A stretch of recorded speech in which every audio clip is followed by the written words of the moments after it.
కృత్రిమ మేధ వైద్య రంగంలో గణనీయమైన మార్పు తీసుకురాగలదని, అయితే వైద్యుల స్థానాన్ని భర్తీ చేయలేదని ఐటీ శాఖ మంత్రి శ్రీధర్ బాబు అభిప్రాయపడ్డారు. హైదరాబాద్ హైటెక్ సిటీలోని యశోద ఆసుపత్రి నిర్వహించిన వైద్య రంగంలో ఏఐ పాత్రపై నిర్వహించిన సదస్సులో శ్రీధర్ బాబు పాల్గొన్నారు. కార్యక్రమానికి గూగుల్ వైస్ ప్రెసిడెంట్లు యోసి Martis, Chandu Thota, civilian business group executive vice president Srini Attili, Yashoda ఆసుపత్రుల clinical director doctor Chinnababu Sunkavalli, MD doctor Surender Rao, director Dheeraj Kumar హాజరయ్యారు. దేశ విదేశాల నుంచి వైద్యులు, ఏఐ సాంకేతికత నిపుణులు హాజరయ్యారు. అందరికీ ఒకే తరహా చికిత్స బదులుగా ఏఐ సహకారంతో రోగులకు అవసరమైన వ్యక్తిగత చికిత్స డిజైన్ పై చర్చించనున్నారు. Today in Telangana, we are standing with the cooperation of you. We are standing here to make the bread, sell here itself and export the bread to other people.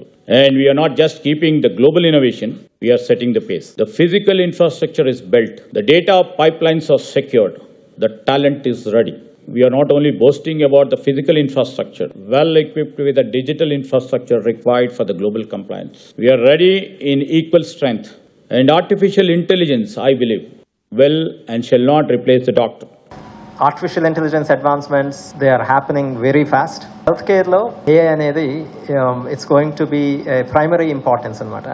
Artificial intelligence anedi chaala applications ki availability vastundi technology tho, but healthcare anedi it will become the primary application for enhancing quality of life for humanity.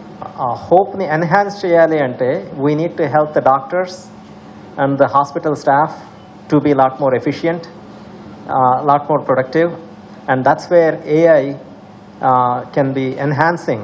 So ఈ యొక్క conference యొక్క ముఖ్యమైనటువంటి theme ఏంటంటే precision medicine, పర్సనలైజింగ్ care. అంటే ప్రతి ఒక్కరు కూడా ఒక ప్రత్యేకమైనటువంటి జనరల్ ట్రీట్మెంట్ కాకుండా మరి పర్సనలైజ్ కేర్ ఇవ్వాలనే ఉద్దేశంతో ఇక కాన్ఫరెన్స్ని ఏర్పాటు చేయడం జరిగింది. 375 మంది స్పీకర్స్ ఈ 2 రోజుల కాన్ఫరెన్స్కి 6 హాల్స్లో జరగబోతా ఉంది.